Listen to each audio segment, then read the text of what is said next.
All right, so let's go to your favorite band, not mine, The Cult. Yep.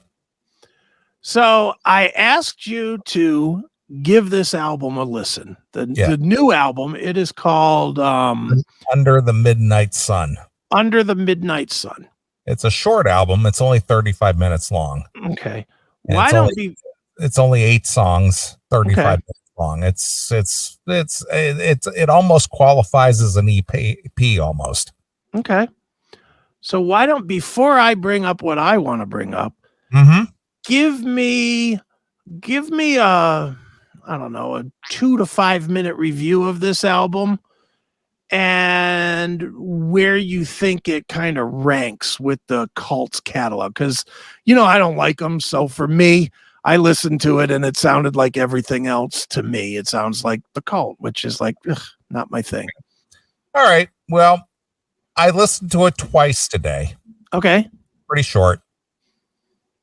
It's a very chill record. It's not an aggressive record. It's not like Firewoman or The American Horse or, anything like that. Okay. But the last couple records that they did, they kind of did the electronic thing where they had, the electronic keyboards and stuff, and they didn't do that with this. This is a lot of straight ahead, just guitar, drums, and vocal. There's no the punky electronic sound that they've done in a couple of the records, like the self-titled that they did back in 94, I think it was, and so on and so forth. I wasn't a big fan of the last couple of records. They were okay, but it just didn't really do anything for me. Okay. And this one, actually, I like this one. I mean, it's not aggressive. It's not fast paced. It doesn't have any really hard rocking songs at all. Okay. But I like the fact that it's guitar and vocal mostly. Okay. And Ian Astbury sounds like Ian Astbury. I mean, he sounds, you recognize his voice right away is what I'm trying to say. And it sounds like the Cult. And compared to their last few releases, I actually enjoyed this record. All right. So if you were putting it on a list, top best ever, top 3. No, it's not even in there. It's okay. It certainly doesn't rank up there with Sonic Temple or Electric or Ceremony. It's a good record, but it isn't their best. It sounds like the Cult, but it's not a fast-paced record at all. There's no burners in that at all. But I did recognize what they did, though, is that I did hear a little bit of influences and a few throwbacks to Sonic Temple Ceremony. I heard influences from both of those records. Okay. And I was kind of, I could hear it, in there. All right. So, I would say it's, let's see, how many records does they have 10? This is number 11. You want me to go through them? You want me to go through them real quick and you can tell me if it's better or worse? I'm gonna say that, see, I'm looking at the ones that were released here over the last 10 years. A Weapon of Choice and Hidden City. They had Hidden City. They had Choice of Weapon, not Weapon of Choice. Yeah. Choice of Weapon, Born Into This. Yeah. I would say it's better than those 3. Okay. So I would put it at probably 6. 6 out of 11. 6 out of 11. Okay, fair enough. Now, let me tell you why I bring this up. So Ian Astbury did an interview where he couldn't suck his own dick enough about this record. Okay. In a new interview with Rock Antenna, which is I guess a magazine or a website out of Germany. Okay. The Cult frontman Ian Astbury was full of praise for the band's latest album, Under the Midnight Sun, calling it essential. So he says it's an essential record. Okay. He clarified, if you're a fan of rock music, so not just the Cult, but any rock music, our new record's essential. I don't think there's any recent releases of rock music that come close to Under the Midnight Sun. And I say that, and to say that, it may sound like an arrogant statement, but I'm tired of this bullshit. Stop it. Stop phoning it in. Stop exploiting your fans. Stop patronizing your fans, and stop calling them fans. They're your benefactors. Our audience are our benefactors. Okay. Well, I think the performance on this new one is good. I think that sonically and musically, it is a good record. It's a solid record. Would I put it up there as, one of the most essential records today? No, not at all. But for that style of music and where the Cult is concerned, as a fan, I do like it over the last few releases. I will admit that. Would you say, I'm going to try, and I don't know where the contemporaries would be to try from, but let's try and mix and match, because I think he's off base by going this far. I think this statement is just him being an egotistical dick. Well, I think this goes back to what we always talk about when an artist releases a new record, the best thing we've ever done. Yeah, but come on. He has to know. Look, I'm not a Cult fan. I know you're not. And I know this is not as good as Sonic Temple. No. But not even close. Not even in the same league. I agree. As Sonic Temple or Ceremony. Yeah. Which are the two that I actually owned at one point. Sure. And I'm not a fan, but I know it ain't as good as that. Nope. I think what he's trying to say here, and I don't agree with this either, but maybe you do. I think he's trying to say the bands that he came up with are just shitting out records to take money from their fans. Well, perhaps that might be there might be something to that. I look at this as a little bit of a throwback record because it doesn't incorporate any of the keyboard electronica music that they've done in the past. This was all, guitar and vocal. It was just a straight ahead rock record is what it is. So would you say that their contemporaries that they came up with would be like the hair bands, or no? Or well, they were out before the hair bands, but they adopted when Sonic Temple came out, they were in league with what was popular at that time. Okay, which was the hair bands, right? Yeah, I guess that's what you would call it, but it was just hard melodic rock. Okay. So I'll pick an easy one. LA Guns are still putting out records today. Yes. They've put out 3 straight records that I think we both agree are pretty damn good. Well, they're LA Guns. They sound like LA Guns. Would you say that this is more essential, this Under the Midnight Sun, than say Checkered Past or The Devil We Know from LA Guns? Or Missing Piece. Or Rust, or whatever that piece one is. Missing Piece. Yeah, Missing Piece. Is it more essential? No. Then is this Under the Midnight Sun more essential than those? No, I would say that it's on par with them. Okay. I'm trying to think who else is in their category that's still around.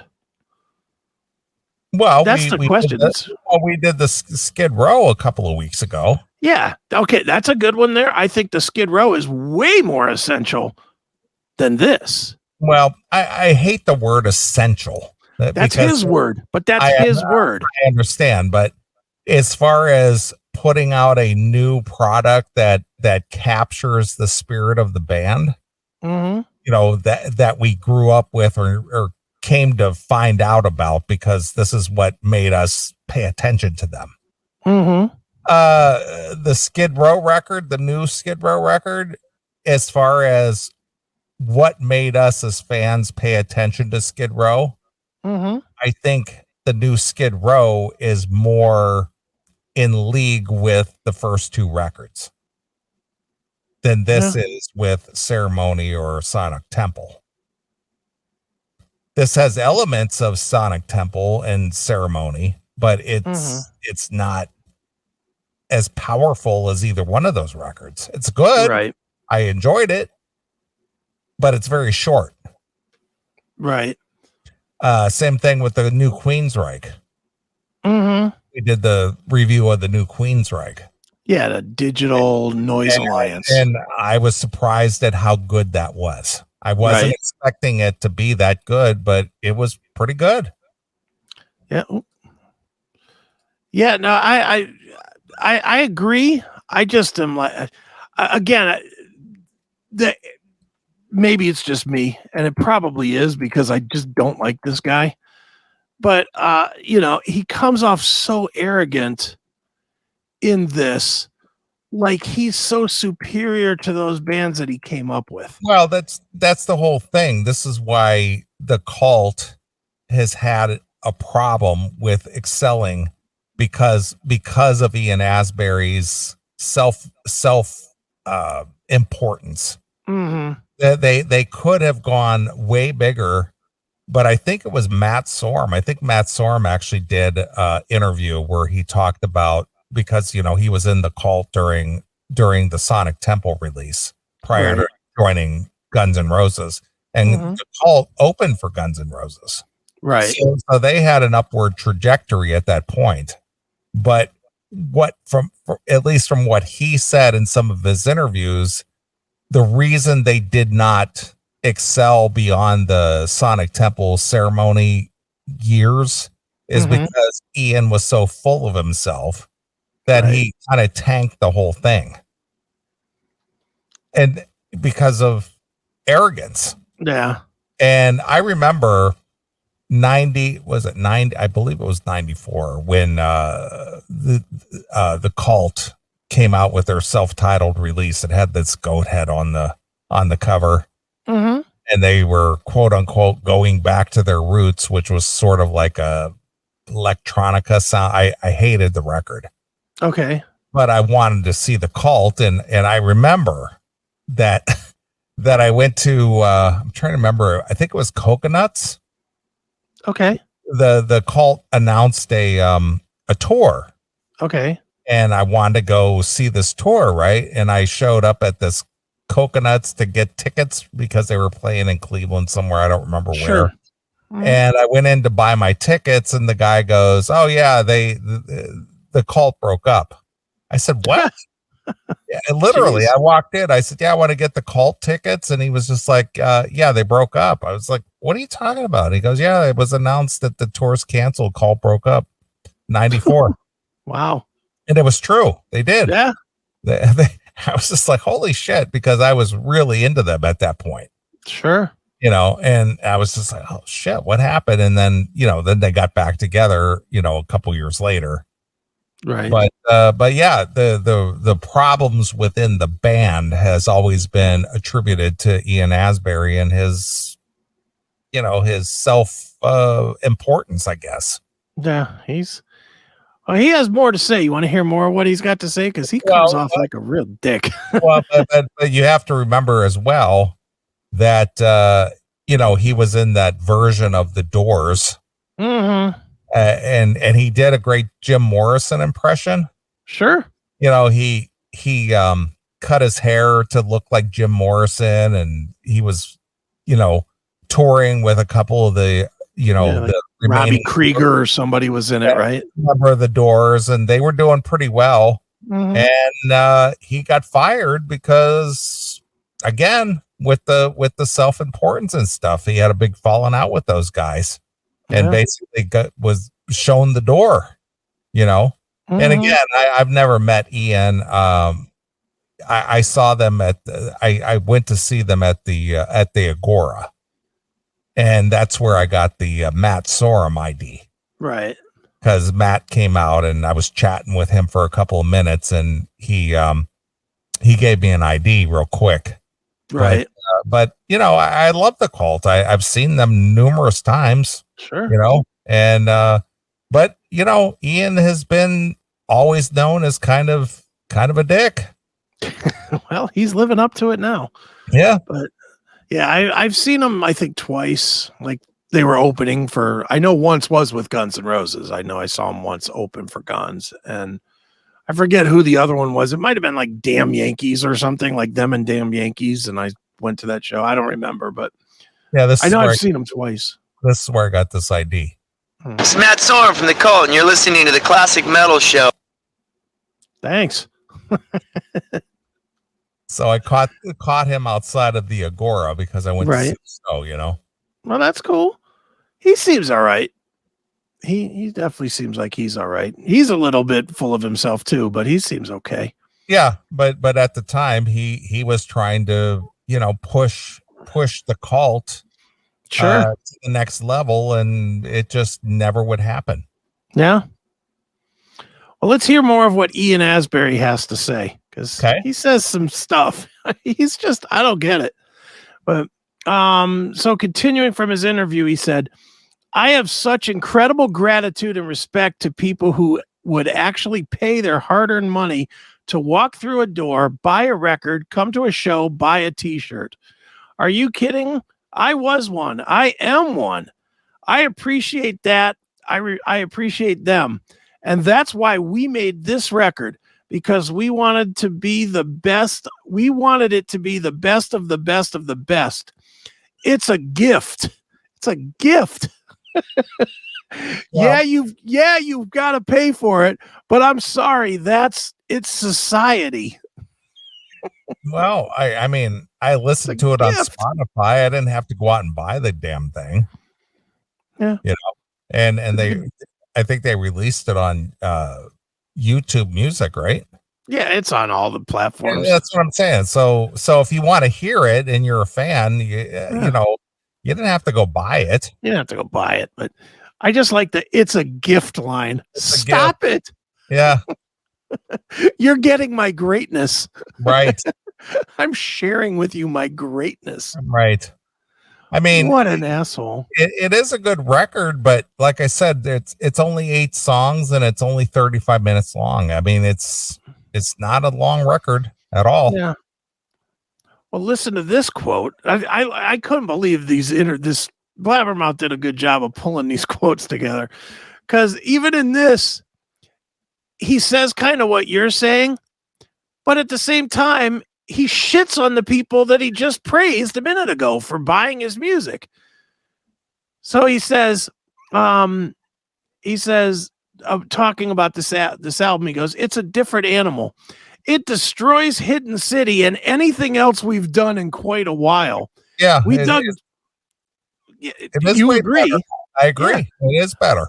But at the same time, what a fucking insult to the people that bought Hidden City and bought, like you bought those records. And, what an insult to you. It's, it destroys that stuff. We didn't try as hard.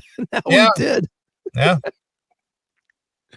What, I don't know. It just seems like, I don't know. He just comes off like such a dick to me. Well, I don't know if like the light went on or he had some kind of life-changing thing, and it's just like, well, I better appreciate what I've built over the decades and take this a little more seriously, because got to be honest with you, I wasn't really into Choice of Weapon or Hidden City or Born into this. I love the Cult, but I was just like, but this one here, it was actually pretty good. No. All right. Well, that's all I wanted with Ian Astbury, was I just couldn't believe that he's so arrogant as to think that nobody's, I don't know. When I hear stuff like that, all I think about is that this is yet another guy that is not even paying any attention to what's going on out there. Mm-hmm. He hears one or two bad records by people he came up with. He probably could not name anything like Dirty Honey or something like that. Sure. Where you could, which I think is far more essential than Under the Midnight Sun from the Cult. You know, in today's world. Right. I think if you look at what's more essential to which way rock is going, I think Dirty Honey would be one of those bands that's way more essential. I would agree. I think probably Greta Van Fleet, way more essential. Maybe. Probably at least on par. You know, I mean, it's a dumb statement. And that's why I wanted to bring this to see if maybe it was great and I just didn't get it because I just listened to it. I was like, all right, it's the Cult. Right. Well, let me do a little comparison here. All right. So their last, really good record was Ceremony from 1991. Okay. Let me play a little bit of, 31 years ago. Yeah, exactly. All right. So let me play a little bit of one of the hits from this, okay. Which is Wild Hearted Son, which had an MTV video when MTV still had videos. Okay.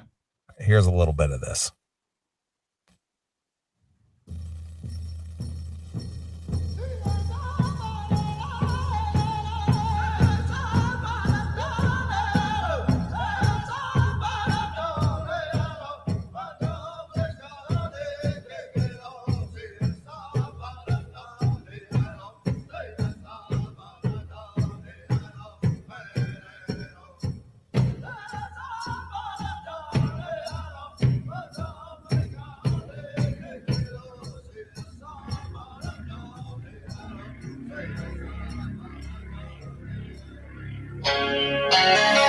Wild-hearted son,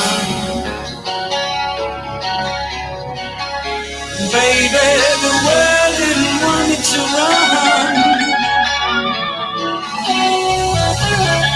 You try to bring me down to my knees. Wild-hearted, yeah.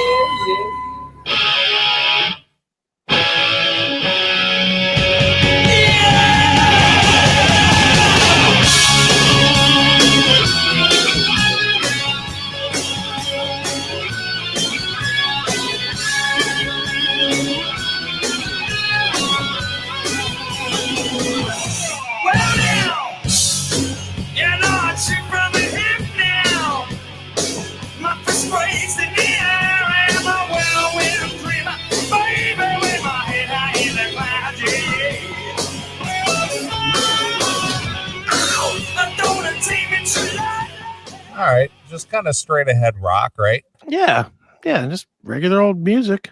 All right, so their next release was this self-titled. They just called it the Cult. Okay. And you people were like into Sonic Temple and Ceremony and so on.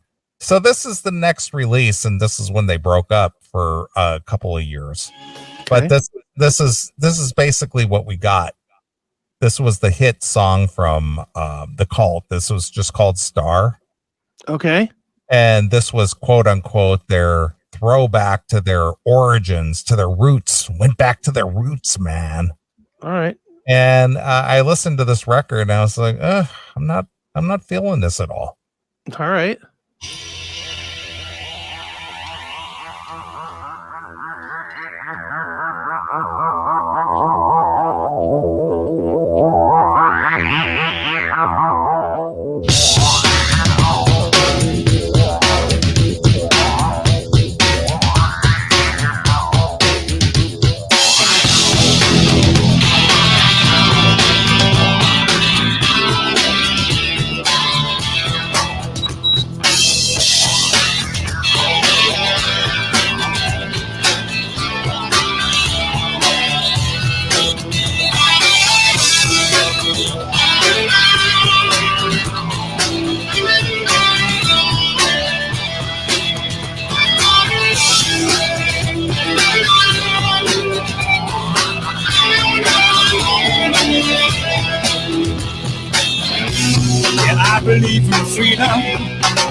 it's a vision of found religion. I humble myself just to get some respect, yeah. Get some respect, yeah. I kiss her sandal foot, she's my holy girl. Get her in your mind, teach her a time. Kiss her sandal foot, she's my holy girl. Get her in your mind, teach her a time. Stop, reach you if I try. Right, girl, show me the truth, yeah. Yeah, that's dog shit there. Yeah, wasn't digging that at all. Yeah, trying to sound like Jane's Addiction, kind of like the been caught stealing. Yeah, exactly. That's exactly what I'm talking about. So they kind of had the fucky effect going on there, and had the electronics thing going on. It's like, ugh, I'm not Saint digging Anger that drums. Exactly. Just it was raw. Yeah, it's raw, right? It was just kind of raw. And then they came out in 2001 with Beyond Good and Evil. Mm-hmm. So this is what this one sounded like. All right.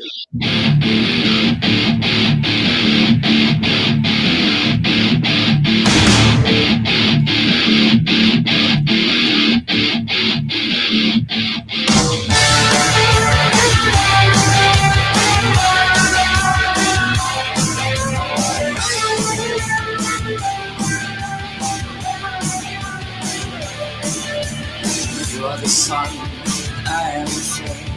You are the blood, I am the same. We are the love that rises again. They are the snake that bites on your vein. You are my chain to the You are the tear, I have no fear. You are so strange, I feel the same. So swerve night, we ride again. You are my chain to the wheel. To the wheel. It's the way to feel. It's the truth in your eyes. And what I didn't like about this record is that the vocals were just like buried. Well, that would be the part I do like, that I don't have to hear as much Ian Astbury, But it was just like buried. It was like, well, boy, that mix was off. yeah, I don't know. None of this sound like that song that you just played there reminds me of like Firewoman, just faster, but the same kind of guitar sound. And yeah, I think in as far as like releases are concerned, I liked Beyond Good and Evil better than I did that self-titled from 94, but I wasn't happy with the mix at all. Right. Because it was just very buried. Yeah. Again, you gotta do most of the talking on this one, because I really don't know much about the Cult. They are a band I just don't like and I don't listen to. All right. Then they came out in 2012 with Choice of Weapon. Okay. And this one didn't really strike me all that good either.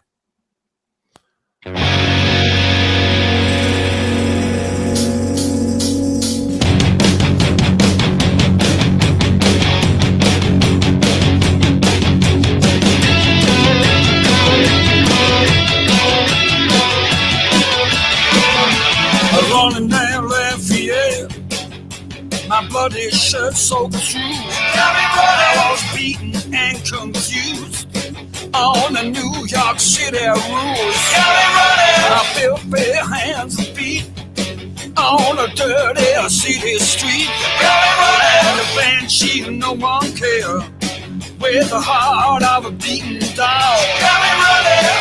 My wild Indian heart was pounding. I was running so fast. My wild Indian heart was pounding. I was running so fast. We got the drugs. We got the drugs. The drugs in here. I didn't think that at all.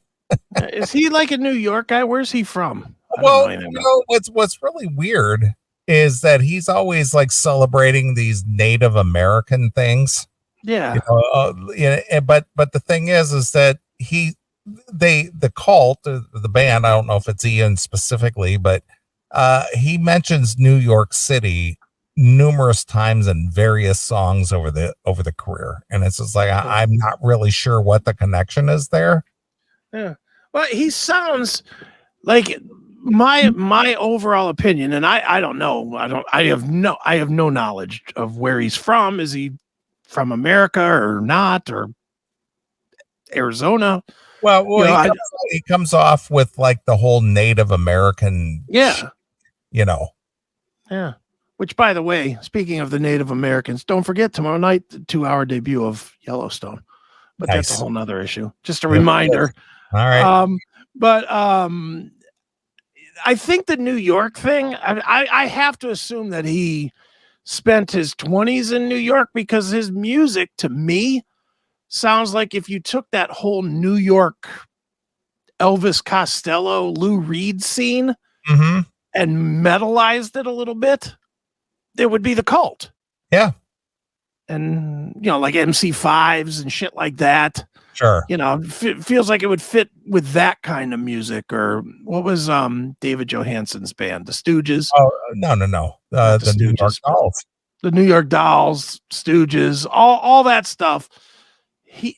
To me, that's kind of where the Cult lays in, is like maybe a smoothed out version of that kind of stuff. I don't know if that's accurate or not, but that's what I hear. Well, here's one for you.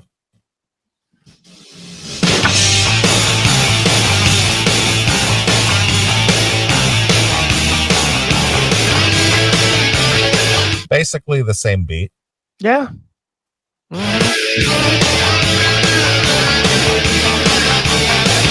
saw a rainbow stretched across the ocean, crashed the Big Apple. So I took a bite, ran to taste the light, but she beat me back. I jumped across the ocean and a Big Apple, so I took a bite. She teased me with a taste, laid my soul to waste, stabbed me in the back. Hell's Kitchen is a DMC, I ain't never coming back, no. Hell's Kitchen is a DMC, I ain't never coming back, child.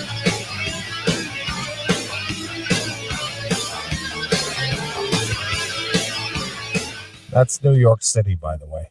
If he told me he was never coming back, I'd just say good. Wow, you have as much disdain for Ian Astbury as you do for Tracy Guns. No, I dislike Tracy a lot more, but I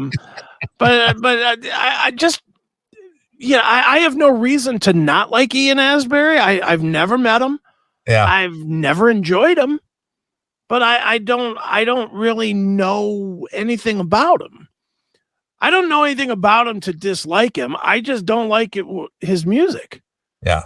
And I don't know why, Well, I know the reason why is because you don't like the Doors and you don't like the Jim Morrison sound. And that is true. I do not. And even when Don did Too High to Fly, that's probably my least favorite Dawkins song. Why? Because it channels. Yeah, it channels Doors. Jim Morrison. Yeah. Yeah, it channels the Doors, which I'm not into. Mm-hmm. I just, the Doors are a band that I absolutely loathe. I never have understood why they got popular. I never thought they wrote good songs. I thought Jim Morrison was extremely overrated as a lyricist or poet or whatever term they gave him at whatever time.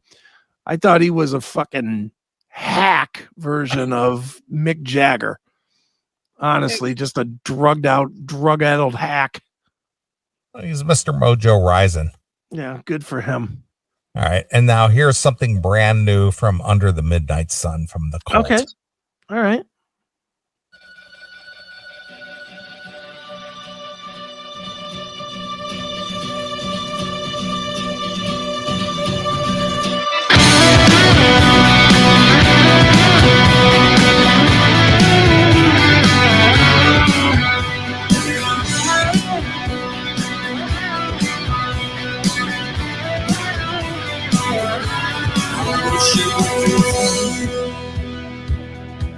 It all ends the same.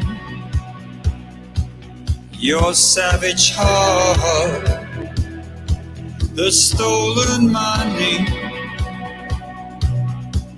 in a wilderness love.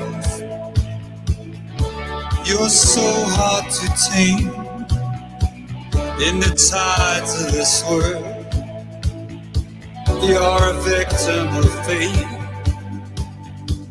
Give me mercy, love will find you. Give me mercy, a new language.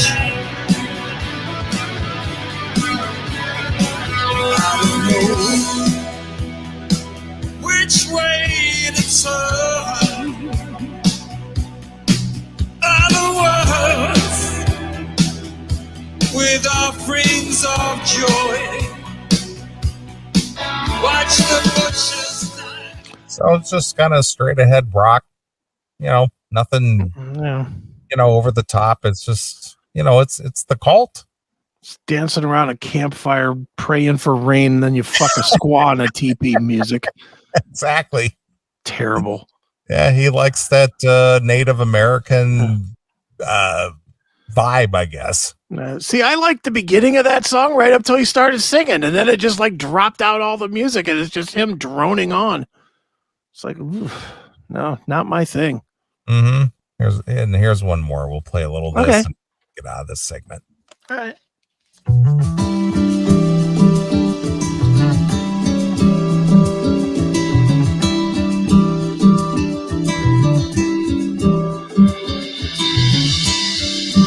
Boy fell out the sky, crashed into the ground. The witness gathered round to see my bloody crown. And that summer roll back to mother. In that summer, roll back to the mother.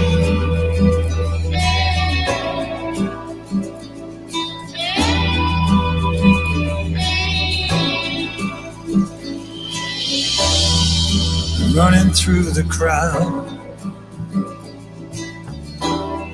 shapeless like a shroud. Witness gathered round to see my shattered crown. Oh, that summer, roll back to mother. In that summer, roll back to the mother. So it's it's kind of a mellower record. The whole record is kind of mellow. It's definitely not a barn burner or ass kicker, whatever you want to call it. But I mean, he sings well. I mean, if you like even Ian Astbury's voice, he sings very well on this record. Yeah, sounds like he recorded that one at the tail end of a peace pipe session there. Jesus. But yeah, if you like the Cult and you're not looking for Firewoman or anything like that, it's a solid record. Is it essential? No, it's not essential. but I would put it in the top 6, maybe. Compared to some of the more recent releases. So the bottom line is, if you like the band, it's worth a listen. Yeah, you'll like it, but it's short. Mm-hmm.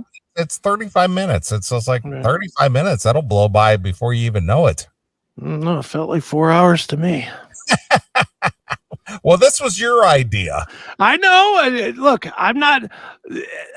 It doesn't have to be something I like in order for me to bring it to the show. Right. I will absolutely suffer for this show, and I did by listening to this album because I did not like it. But it was very short, so your suffering was short-lived. I don't know. I'm still suffering. I just heard another 51 minutes of it so far. So Yeah, but yeah, Ian is definitely full of himself. There's no secret about that. Arrogant douche making an arrogantly douchey record. That's my take. All right. That should be the title of this segment then. Nice. That's too funny. All right. Well, I think we should end this segment with something from the classic Cult era, from the Electric release. All right. I know you don't know much about them. I know nothing about it, so you're on your own on that one. But this is probably one of the songs that caught my ear for the very first time in discovering the Cult. Okay. And I'm going to play, this was more or less when they just started becoming less punk and more straight ahead rock. Okay. And I'm going to play Little Devil. All right. So here's the Cult exclusively here on your Classic Metal Show. Thanks for checking out this episode of The Classic Metal Show. Get all of our episodes uncensored at www.theclassicmetalshow.com. Join us weekly from 9 p.m. till 3 a.m. Eastern at www.cmsradio.net. Participate in the live chat room at www.chatandkill.com. Once again, thank you for checking out The Classic Metal Show with Neeley and Chris. Hail and kill, fuck you, pal, and hand job!